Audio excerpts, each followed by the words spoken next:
La culture occidentale est basée sur le dogme de la supériorité de l'homme sur l'animal et sur la nature.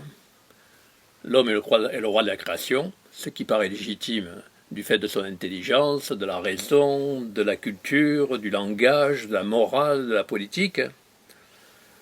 Mais évidemment, ce n'est pas seulement des mots en l'air, c'est aussi basé sur des faits, c'est-à-dire en particulier la révolution industrielle, le confort dans lequel l'abondance alimentaire, etc. Donc ça a paru longtemps indiscutable. Et d'ailleurs, il y a une flopée de livres sur l'homme, le progrès, etc. Mais évidemment, en écologie, et je suis écologue de profession et éthologiste aussi, c'est-à-dire je m'occupe aussi du comportement animal, on dit qu'il y a une loi qui s'appelle loi de Gauss, qui dit que on ne peut pas indéfinir, qu'il y a des compétitions entre les espèces, et qu'on ne peut pas indéfiniment, dans un monde fini, avoir une croissance infinie.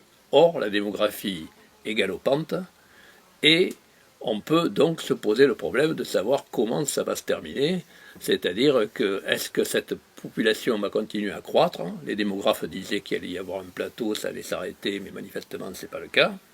Donc il faut revoir les problèmes. Et actuellement, on a toute une série de catastrophes qui nous tombent sur la tête, qui sont en particulier le changement climatique, mais et j'ai parlé de la démographie, mais il faut voir aussi que parallèlement, les ressources naturelles décroissent, s'épuisent. Donc il y a quand même un problème qui se pose. D'autre part, il y a des tas de conflits sociaux, etc. Et tout ça se croise et fait un cadre qui devient de plus en plus inquiétant. Alors ce que j'ai essayé de faire, ce n'est pas un essai supplémentaire sur l'homme, il y en a des milliers, mais de faire l'histoire naturelle de l'homme. Et ça, il y a très peu de gens qui l'ont fait. Pourquoi? Parce que ce n'est pas facile. Pour la bonne raison que si on étudie un animal dans la nature, c'est très facile de savoir son mode d'emploi, c'est-à-dire sa fonction dans la nature, sa niche écologique, pour parler plus précisément, parce que quand on voit un lion, on voit bien à quoi il sert, quand il mange une antilope, on sait pourquoi il a des griffes et des crocs aussi grands, etc. Mais par contre, quand on arrive sur les animaux domestiques, ça devient déjà très difficile, parce qu'on n'a plus le cadre, on n'a plus le contexte, et chez l'homme, c'est encore plus difficile. Donc ça a demandé beaucoup de travail et beaucoup de réflexion.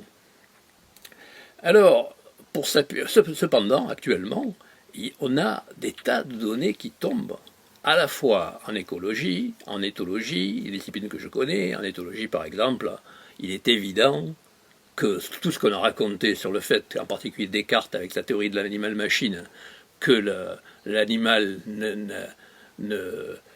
n'était ni sensible ni intelligent, c'est complètement faux, évidemment, bien qu'il ne parle pas, il est évident, en éthologie ça a été montré de multiples fois, que l'animal est tout à fait intelligent, a une certaine culture. Bon, nos domaines privilégiés ne sont pas aussi développés chez l'animal, chez les animaux en général, mais par contre, il est évident que tout ce que nous avons, c'est ce que Darwin disait d'ailleurs il y a 150 ans, tout ce que nous considérons comme étant unique chez nous, le propre de l'homme, en réalité existe toujours chez l'animal, et parfois ils ont des dons, comme par exemple l'olfaction, où on est complètement ou pas loin d'être nul.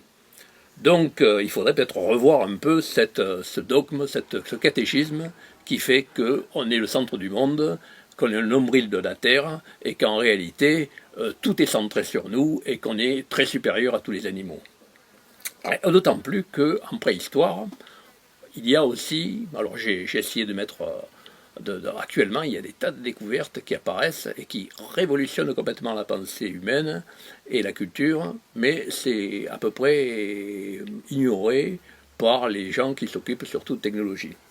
Et donc par exemple, on sait maintenant, et les préhistoriens sont à peu près tous d'accord là-dessus, sur le fait que l'homme, notre fonction dans la nature, c'était d'être des chasseurs en groupe, collectif, coopératif, de gros gibier. Un peu l'équivalent des loups qui, tout seul, un loup peut abattre une proie de 50 kg, mais en meute, ils peuvent abattre une proie de 500 kg.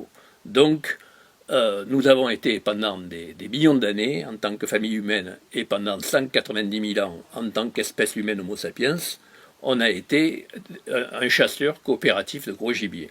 Bon, depuis 10 000 ans, c'est-à-dire depuis le néolithique, on a changé, on est entré dans l'agriculture et l'élevage, et maintenant quand on voit un bonhomme dans le supermarché, il est difficile de voir à quoi il était adapté, et à quoi il est toujours adapté d'ailleurs, bien qu'il n'en ait plus l'usage.